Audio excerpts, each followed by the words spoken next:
Hi, y'all. Welcome back. And one more small byline that I wanted to cover with vectors before we start moving on to more of the physical problems. And the idea that we have here that we have yet to cover are what is referred to as unit vectors. Now, you've already seen these a couple times. I've mentioned them, but it's a good opportunity to go back and throw in a quick comment about those, since I've been, I shouldn't say glossing over them, but I wanted to wait until we were at a point where it would make more sense. So that's this point. Now, the first thing I should notice or mention is the name, okay, and specifically the idea of units. And when the term unit here is not the idea of physical units. Physical units. You say, what do I mean by that? I mean, for example, meters, seconds, kilograms. These are all what I would refer to as physical units. They define a physical quantity. Okay, so this is not what unit refers to. Rather, unit refers to the mathematical concept of unitary. Or you say, okay, well, what's that? I'll put in parentheses or quotations 1. Somehow it's dealing with 1. And we'll see how that pops in just a moment. So that's the first thing. In fact, we could go even further than that. Probably more confusing, but be careful of this. The unit vector has no physical units. Say that again. The unit vector has no physical units. Okay? You are forewarned. Be careful. So that's the first thing. Notation-wise, how do we actually note a unit vector? You've already seen this. We use the circumflex, the little hat, if you will, hat notation. In other words, and we've seen this, x hat or y hat or z hat. That's what this little hat is supposed to be, is it indicates that it's a unit vector. Each one of these is a unit vector in a given direction. For example, you know that x hat, the triplet for the x hat direction would be 1, 0, 0.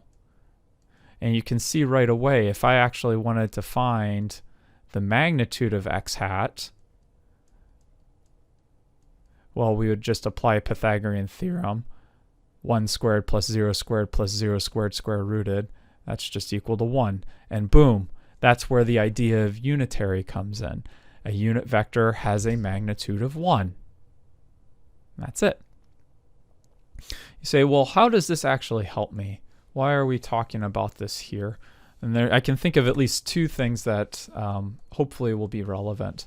So the first is, remember, vectors convey two pieces of information.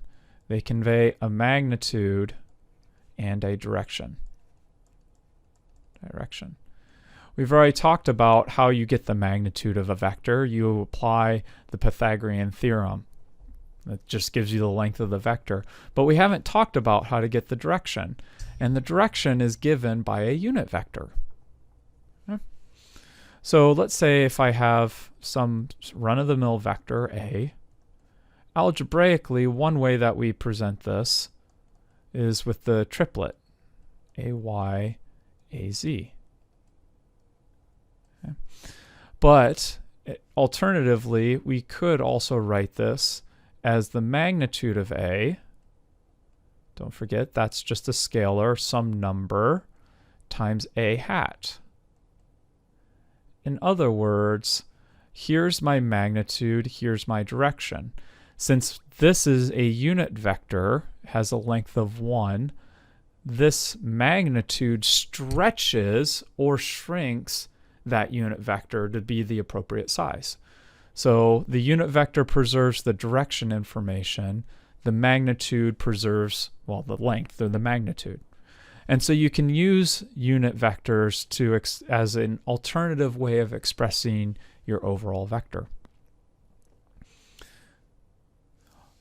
we'll use this idea, this equation, also tells you how you can actually calculate the unit vector. If I take this equation and I just move the magnitude to the other side, I get something that says a hat, my unit vector, is simply my original vector divided by its magnitude.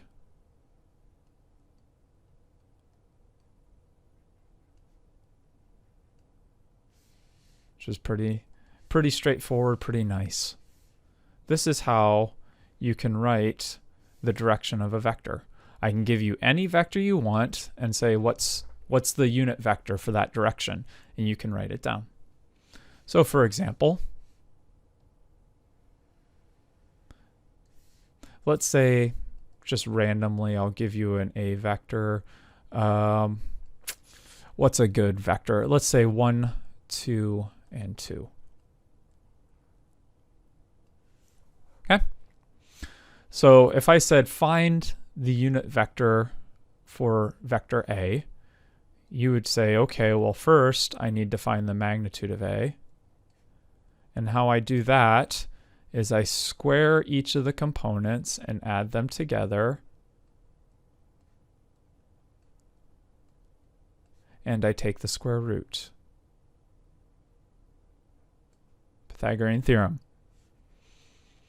Well, golly gee whiz, Greg was nice. 2 squared plus 2 squared plus 1 squared, that's 9. And so we end up with a magnitude of 3.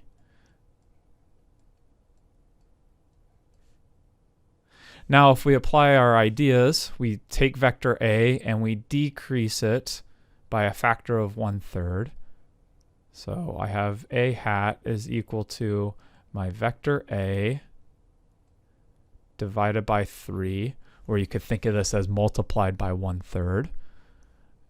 And so if I want to write this out, you could write it as 1/3, 2/3,